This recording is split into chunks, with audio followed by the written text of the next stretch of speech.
This is chapter 4 on listening. Now, it's important to know that there is a difference between listening and hearing. Hearing is an accidental and automatic brain response. And we get to select what sounds we pay attention to, like our cell phones, and we filter out and ignore sounds we find meaningless.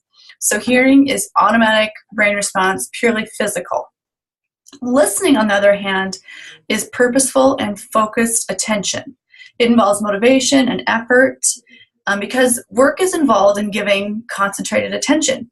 And we achieve good listening sometimes and sometimes not very well. So we're going to talk about the different types of listening, benefits of listening. Benefits of listening are first.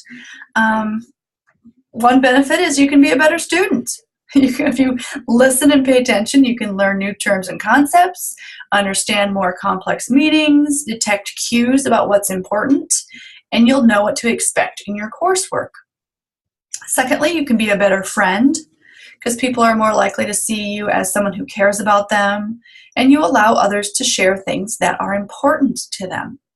So if you rearrange the letters in listen, it's silent. It's a nice anagram.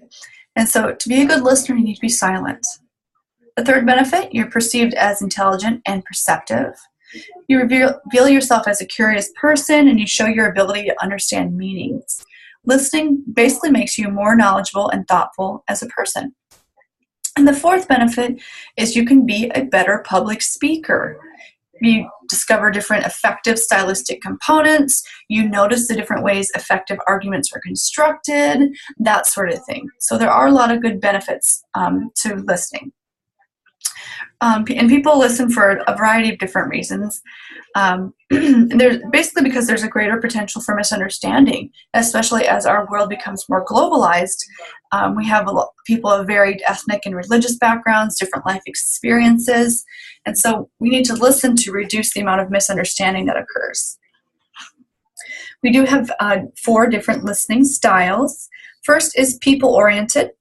And the people-oriented listener is interested in the speaker. They're interested in how the speaker thinks or feels, the speaker's work, how the speaker made life decisions.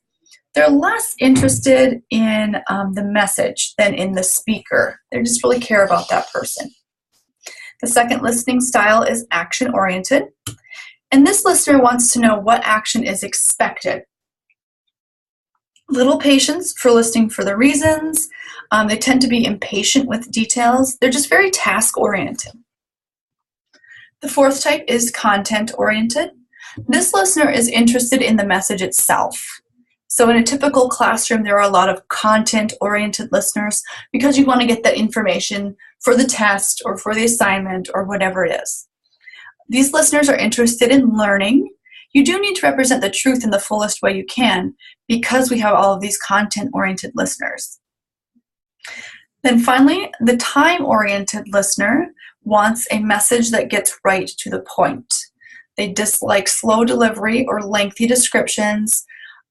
This kind of listener is receptive briefly. They're impatient, and they might be unable to listen to a long message. And so you can see there's a bit of overlap.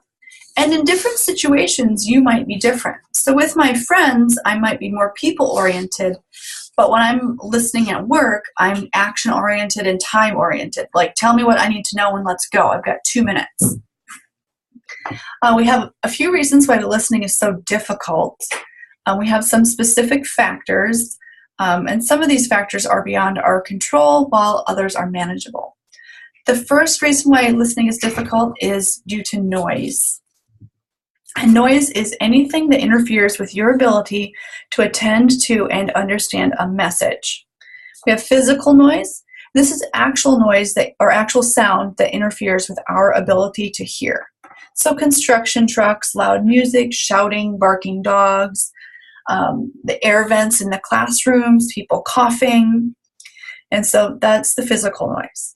Psychological noise is noise in your head. You might be preoccupied with personal problems or distracted by something or someone in the room, and this is more difficult to manage than physical noise. Then there's physiological noise, and this is caused by a listener's own body. Might be uncomfortable temperatures in the room, might be hunger, you might be getting a cold. All these are physiological. Your own body's kind of working against you to listen thoughtfully. We also have semantic noise. And this is confusion over the meanings of words. So when the listener struggles to interpret what's being said, they kind of miss out on the next part of the message. And some sources of semantic noise are euphemisms.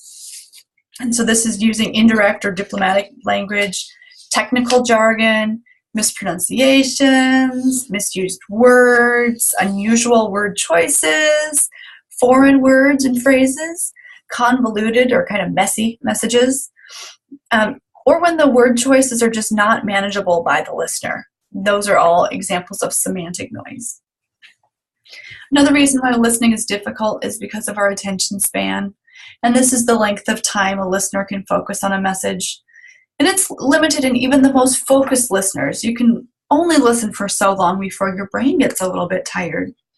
And as a speaker, you kind of adapt to this by varying the delivery of information. You use visuals, demonstrations, handouts, video clips. And this is what good teachers do. They try to vary the different learning elements. And so you're not bored during your hour and 15 minutes or during your 50 minutes. You get a little bit of variety, which helps maintain your attention. Receiver biases is another reason why listening is difficult. And these are biases with reference to the speaker or preconceived opinions about the topic or message. To understand biases, you just want to avoid jumping to conclusions. Receiver bias can be managed by just keeping an open mind. You know, everybody has biases, but some people are just better able to manage them. And the bias can keep a listener from understanding the meanings intended by the speaker. So if you already hate the speaker, you're like, I'm not going to listen to anything he or she has to say. You're not going to actually listen to what he or she has to say. And then the last reason listening is so difficult is due to receiver apprehension. And this is the fear that you may be unable to understand the message. You know, you might fear that the message is too advanced or too complex. And this happens a lot in maybe math class. You know, I already just don't know what you're talking about. I just can't listen. I can't figure it out. No, I'm too nervous about receiving this information. I'm overwhelmed. Or, you know, any sort of maybe more complex technical subject might result in a lot of receiver apprehension. And then we have some stages of listening that we'll need to talk about. First, when you listen, you receive the information. You're receiving. And this is intentional focus on a speaker's message. And, you know, we need to be able to hear. This is the hearing part. This is the physical part. And we also try to filter out noise when we're receiving. Second stage is understanding. And this is our goal when we attempt to learn the meaning of a message. And as we understand the words, we might even attach our own meanings. And those are due to our, you know, different backgrounds and experiences, those fields of experiences that we talked about a long time ago. The third stage is remembering. We want to recall accurately the content of a message. And some messages are more difficult than others to understand and remember. Highly complex messages are difficult to understand. You know, those are more difficult to remember then. The fourth step is evaluating, and this is simply judging the value of a message. We judge if it makes sense. We judge speaker competency. We judge based on our prejudices. You know, oh, this is on a topic I like, so therefore I already like what the message is. And then the fifth and final stage is responding.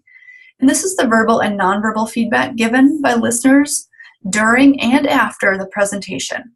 And we have two different types of feedback. We have formative feedback, which occurs throughout the communication process. This might be note-taking, nodding, smiling, frowning, just basic things that you can do to give feedback. And as a speaker, you want to try to understand that feedback and make adjustments as necessary. The second type of feedback is summative, and this occurs at the end of a communication event. And we might do this by clapping or doing whatever the speaker asks us to do, like stand up or write your name on a piece of paper or whatever. And sometimes the summative feedback is more verbal, like, oh, that was great, and I really liked it. So those are the stages: receiving, understanding, remembering, evaluating, responding. We also do need to listen critically as we listen. And this is the use of careful, systematic thinking to see whether a message makes sense. Critical listening and thinking can be learned and developed through practice, but they're not necessarily easy to develop. But you can learn them, you can develop them through practice. And college helps you do that. There are 6 ways to develop critical listening. First, recognize the differences between facts and opinions. Sometimes facts and opinions are mixed together in a speech, and strong opinions can make a speaker or listener deny or downplay the actual facts. So you do need to recognize when a speaker is giving a fact versus giving an opinion. You also want to uncover assumptions, which is the second way we develop critical listening. But these facts are supported by real evidence. Assumptions are not supported by evidence. And so we need to avoid those assumptions. And we might also take truth as things that everybody knows. Those are assumptions. We want to uncover them and identify them. Third, be open to new ideas. A lot of times we believe our perceptions of the world are accurate and complete and the only way to view the world, and that would be a wrong assumption. So you need to be open to new ideas, and just maybe, have an open mind, listen thoughtfully, and not be biased while you're listening. Fourth, rely on reason and common sense. And I know many in the world are missing these, but these are important. Rely on reason and common sense. Is the speech credible and coherent, or does it seem to be out of proportion to reality? Is the message consistent with what you already know as fact? Those sorts of things. Just rely on your reasoning and common sense. Fifth, you want to relate new ideas to old ideas. And by doing this, you see how what the speaker is saying relates to what you already know. Does the speaker make effective comparisons? Can you understand these things? Can you use them? Can you apply them to your own lives? And sixth, you want to take notes. And these should reflect the meanings of the message. At the same time, you want to take notes to help you be a critical listener. You do want to refrain from making so many notes that it distracts you from good listening, right? And you want to learn to identify central ideas in the messages. Finally, when you listen ethically, it rests heavily on honest intentions. You need to give the speaker your full receptive attention, attempt to understand their meanings, refrain from checking cell phones or whispering or anything like that. And you just want to extend respect, even if you disagree with the message. So that is chapter 4 on listening. And if this was super exciting for you, we have an entire class on listening in ACS.